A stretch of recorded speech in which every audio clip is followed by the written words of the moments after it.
আরে নবীজি দূর চলতে কান্না করতেছে। জিবরাইল ডাকতে বলে, ইয়া রাসূলুল্লাহ, আপনি কি ফাতেমার জন্য কাঁদেন? বলে, না না, ফাতেমার জন্য কাঁদি না। ইয়া রাসূলুল্লাহ, হাসান হুসাইনের জন্য কাঁদেন নাকি? না না, আমি তো হাসান হুসাইনের জন্য কাঁদি না। ইয়া রাসূলুল্লাহ, আপনি আয়েশার জন্য কাঁদেন নাকি? বলে, না না, আমি আয়েশার জন্য কাঁদি না। বলে, ইয়া রাসূলুল্লাহ, আপনি কার জন্য কাঁদেন? আপনার গুনাহগার উম্মতের জন্য। ইয়া রাসূলুল্লাহ, আপনি চিন্তা করবেন না, আপনি যখন মদিনায় শুয়ে থাকবেন, আল্লাহ তাআলা আপনার উম্মতের দুরূদ পৌঁছানোর জন্য আপনার উম্মত কোন এলাকা থেকে কোন জায়গা থেকে দুরূদ পড়বে এমন একজন ফেরেশতা নিয়োগ করছে। এমন একজন ফেরেশতা আপনার জন্য নিয়োগ করছে, ফেরেশতা সকল উম্মতের দুরূদগুলো আপনি নবীর কাছে পৌঁছাইয়া দিবে। সুবহানাল্লাহ। বলেন, না না, আমি তার জন্য কাঁদি না। আল্লাহ নবী বলেন, আমি যদি জমিনে আমার উম্মত হয়ে যাই, আমার উম্মতকে দেশ থেকে এমনি আল্লাহ বলে, তার বন্ধু কান্না করার সুযোগ নাই। আপনি দুনিয়াতে বিদায় নেওয়ার পর আপনার গুনাহগার উম্মতের জিম্মাদার আমি আল্লাহ হয়ে গেলাম। সুবহানাল্লাহ। যখন নবী সাল্লাল্লাহু আলাইহি ওয়াসাল্লাম দুনিয়া থেকে বিদায় নেবেন, যেদিন নবী দুনিয়া থেকে বিদায় নিয়েছেন, এই তারিখটা কত তারিখ বলুন তো সবাই? 12ই রবিউল আউয়াল। কথা বুঝতে পারছেন?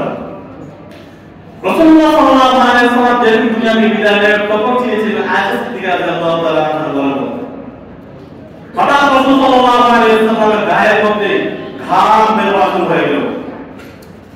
এই ঘাম দেখার পরে আয়েশা সিদ্দিকা ওনাকে চাদর দ্বারা ঢেকে রাখলেন, যাতে ভাবছিল রাসূল সাল্লাল্লাহু আলাইহি ওয়াসাল্লাম চাদর দ্বারা গামটা মুছে দেওয়ার। কিন্তু দেখেন আবার গামটা কিভাবে ধরে বাঁধতেছে, এমনি ফাতেমা রাদিয়াল্লাহু তাআলা ঘরে আসলেন। আসার পর রাসূল সাল্লাল্লাহু আলাইহি ওয়াসাল্লাম হঠাৎ করে ফাতেমা দরজাটা খুলল। কি বলেন?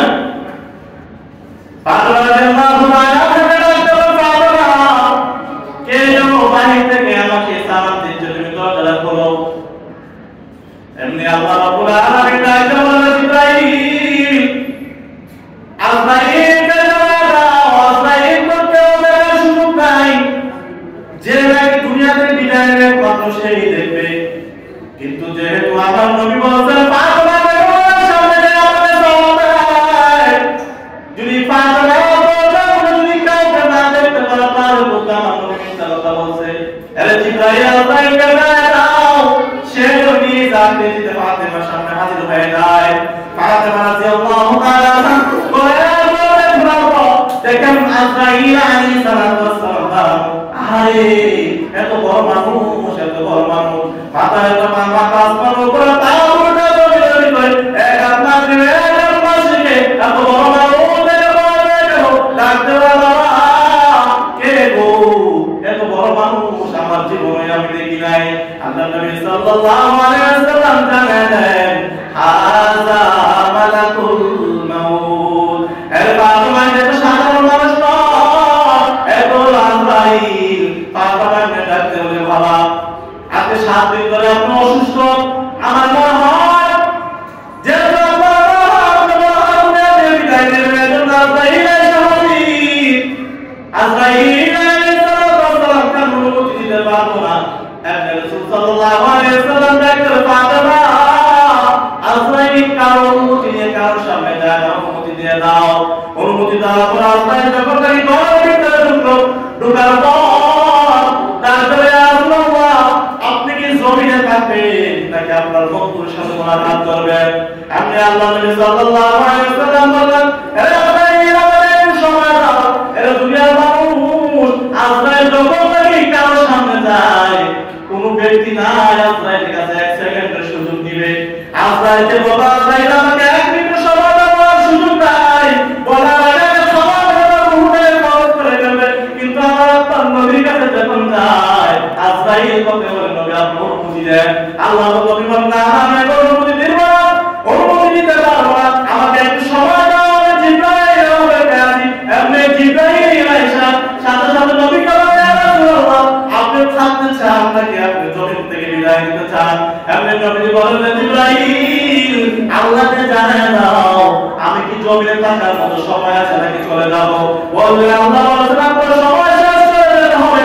আল্লাহ রাসূল সাল্লাল্লাহু আলাইহি ওয়াসাল্লাম বলেন আমি যদি দুনিয়াতে বিদায় নেই আমার গুনাহগার উম্মতগুলোকে কে দেখবে? আরে নবীজি দূর চলতে কান্না করতেছে। জিবরাইল ডাকতে বলে ইয়া রাসূলুল্লাহ আপনি কি ফাতেমার জন্য কাঁদেন?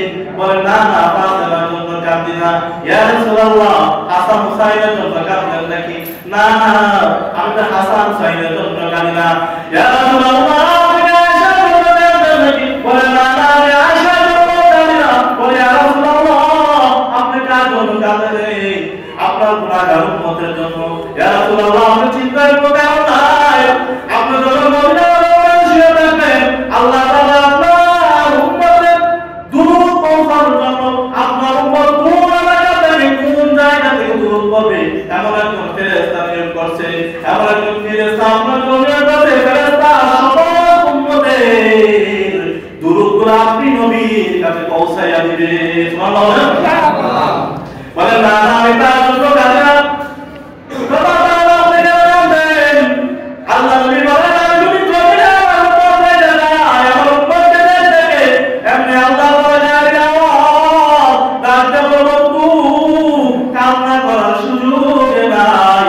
আপনি দুনিয়াতে বিদায় নেওয়ার পর আপনার গুনাহগার উম্মতের জিম্মাদার আমি আল্লাহ হয়ে গেলাম। সুবহানাল্লাহ। এই জন্য আমরা যতই বড় গুনাহ করি না কেন আল্লাহ তাআলা বলেন লা তাকনাতু মির রাহমাতিল্লাহ আমি মওলার কাছে মাফ চাইতে দেরি হবে আমি আল্লাহ মাফ করতে দেরি হবে না। এই জন্য আমরা যতই গুনাহ করি না কেন মাফ চাইতে কার কাছে বলেন? আমরা আওয়াজ দিচ্ছি মাফ চাইতে কার কাছে? আল্লাহর কাছে। আল্লাহর কাছে মাফ চাইলে কি হবে? আল্লাহ